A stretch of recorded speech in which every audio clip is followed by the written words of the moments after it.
በስመ አብ ወወልድ ወመንፈስ ቅዱስ አሐዱ አምላክ አሜን። የእግዚአብሔር ቤተሰቦች ሁላችሁም እንደምን አላችሁ? ይህ ቪዲዮ የሚናገረው ስለ ሰሙነ ሕማማት ነው። ሙሉ ሐሳብ የያዘ ነው። ስለዚህ ሁላችሁም ይህንን ከመጀመሪያው እስከ መጨረሻው በማዳመጥ ይህን ቪዲዮ ከመጀመራችሁ በፊት ላይክ አድርጉ። ለዚህ ዩቲዩብ አዲስ ከሆናችሁ ደግሞ ሰብስክራይብ አድርጉ፣ ሼር አድርጉ ለጓደኞቻችሁም እንዲደርስ። ስለ ሰሙነ ሕማማት የተደረገውን ውይይት በቀጥታ እንድትከታተሉ በእግዚአብሔር ስም እናሳስባለን።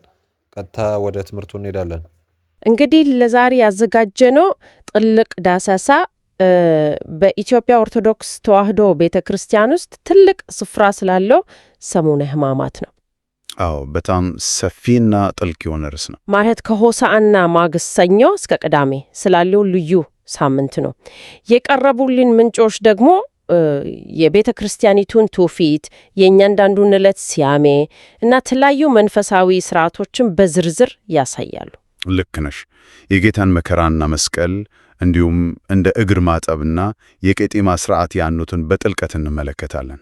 አዎ፣ የዚህ ዳሰሳችን ተልኮ ምንድን ነው ካልን ደግሞ ከሰኞ እስከ ቅዳሜ ያሉትን ቀናት መንፈሳዊ ትርጉም ከጀርባ ካለው ታሪክ ጋር አጣምረን መረዳት ነው። ታዲያ የዚህ ልዩ ሳምንት ጅማሬ የሚከፈተው እጅግ አስገራሚ በሆኑ ድርጊቶች ነው አይደል? በትክክል። ምን መሰለሽ፣ የዚህ ሳምንት ጅማሬ የሚከፈተው በስልጣን በማጽዳትና ፍሬ አልባነትን በማወገዝ ነው። ለምሳሌ ሰኞ እና ማክሰኞን ብንመለከት ይህ በግልጽ ይታያል። አዎ፣ ሰኞ ዕለት አንጽሖተ ቤተ መቅደስ እና መርገመ በለስ ይባላል። ጌታ ወደ ቤተ መቅደስ ገብቶ የሚሸቱትን ነጋዴዎች ያባረረበት ነው። እውነት ነው። ቤተ መቅደሱን ማጽዳቱ እኮ ዝም ብሎ አካላዊ ማጽዳት ብቻ አይደለም፣ የሰውን ልጅ ሰውነት ከኃጢአት የማጽዳት ጥልቅ ተምሳሌት ነው። ይገርማል።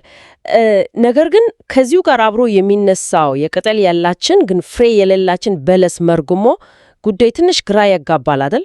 አዎ፣ መዛግብቱ የዚችን በለስ 3 ተለያዩ ትርጉሞች ነው የሚያበራሩት።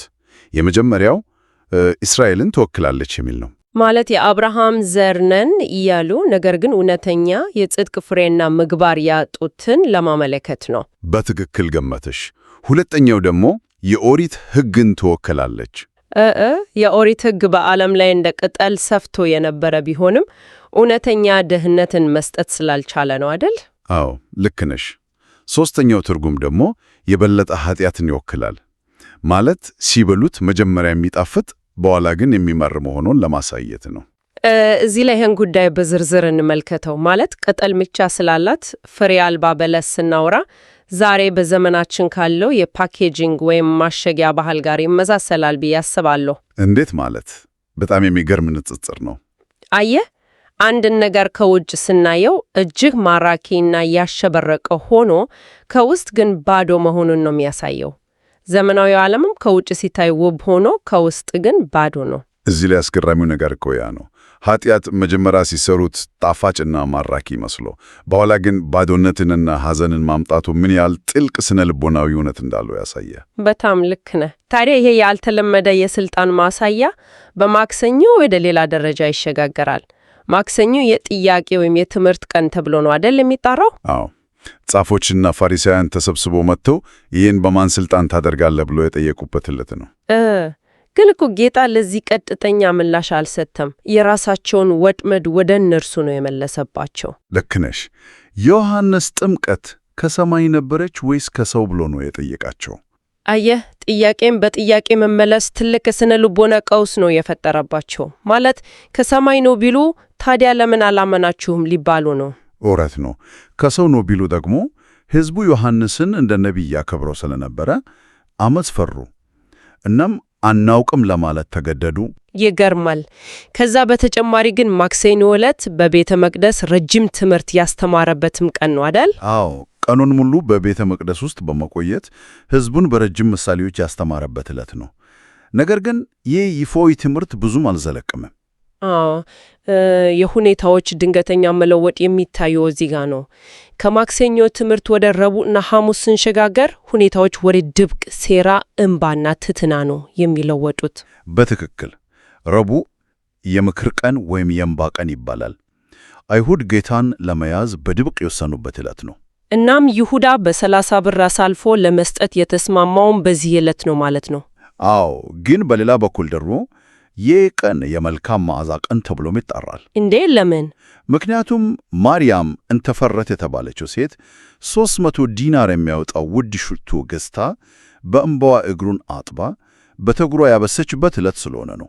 ኧረ ነገሩ በጣም የሚገርመው እኮ እዚህ ላይ ነው። ማለት የሁለቱ ግለሰቦች ንጽጽር አስገራሚ ነው።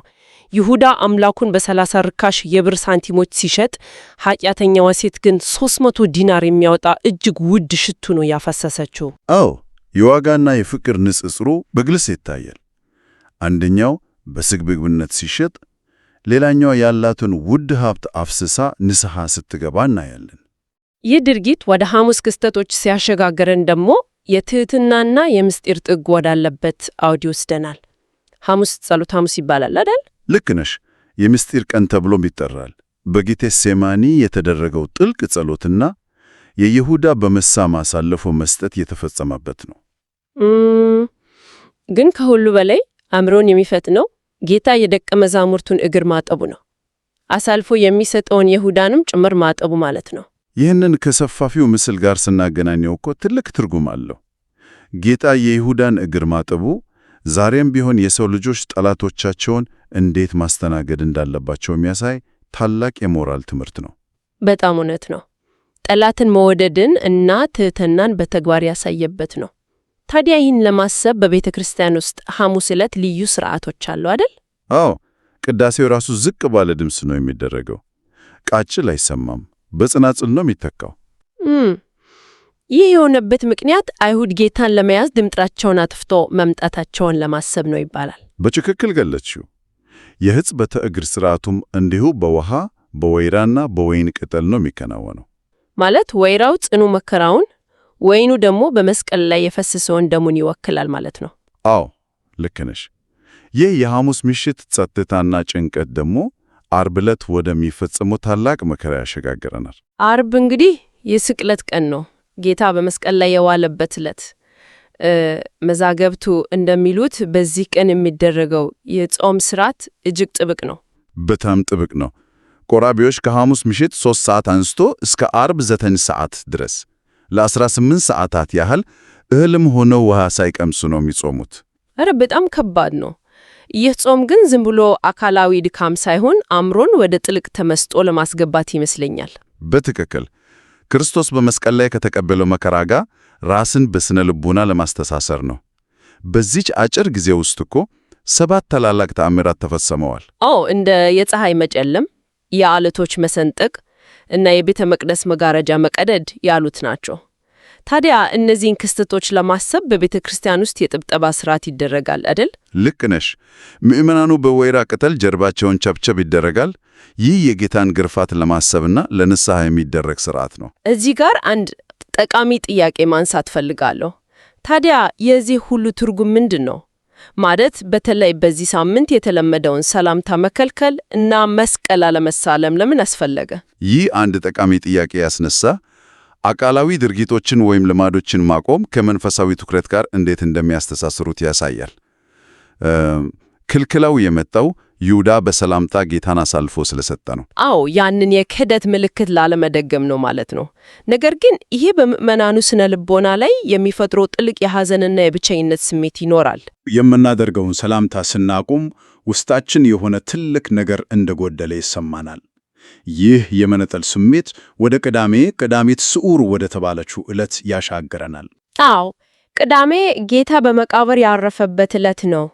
ጾሙም ሳይፈታ የሚቀጥልበት እና ፍጹም ጸጥታ የሚሰፍንበት ቀን ነው። ልክ ነሽ። ዓርብ ከነበረው ታላቅ የስቃይ ድባብ በኋላ የሚመጣ ዝምታ ነው።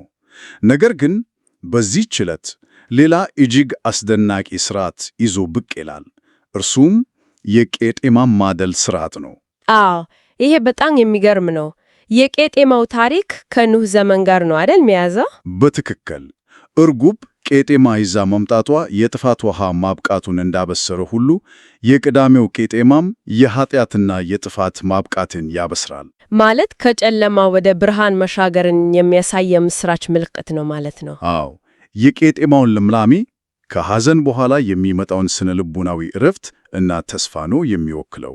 እንግዲህ ከሰኞ እስከ ቅዳሜ ያለው የሰሙነ ሕማማት ጉዞ ምዕመናንን ከቤተ መቅደስ መንጻት አንስቶ በጥልቅ ሐዘን እና መከራ ውስጥ አሳልፎ በመጨረሻ በቄጤማው አማካኝነት ወደ ተስፋ እና የምስራች ብርሃን የሚመራ የተሟላ መንፈሳዊ ታሪክ ነው ማለት ነው። እውነት ነው።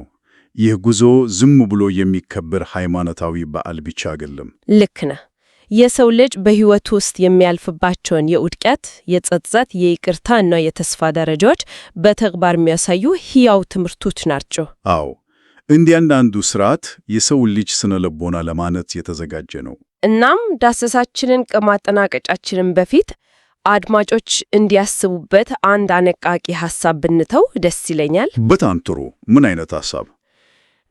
በሕይወታችን ውስጥ የሚያጋጥሙንን ፈታኝና ጭልምልም ያሉ ጊዜያት ልክ እንደ ከዳሚት ሱር ማለትም ጸጥታ የሰፈነበት ቅዳሜ አርገን ብንመለከታቸውስ? ይገርማል። በጣም ጥልቅ እይታ ነው። አዎ፣ ምናልባት እነዚህ ጸጥ ያሉና መከራ የበዛባቸው የሚመስሉ ጊዜያት የእኛን የግል ምስራች ቄጤማ ለመቅበልና ለአዲስ ትንሣኤ ራሳችንን ለማዘጋጅ የተሰጡን አስፈላጊ የሽግግር ወቅቶች ቢሆኑስ? በእርግጥ የጨለማው ጊዜ የብርሃኑ መምጣት ማረጋገጫ ነው ብለን እንድንወስደው የሚያደርግ ታላቅ አስተሳሰብ ነው። እውነት ነው። እንግዲህ ይሄን ሐሳብ እያሰላሰልን የዛሬውን ጥልቅ ዳሰሳችንን በዚህ እናጠናቅቃለን።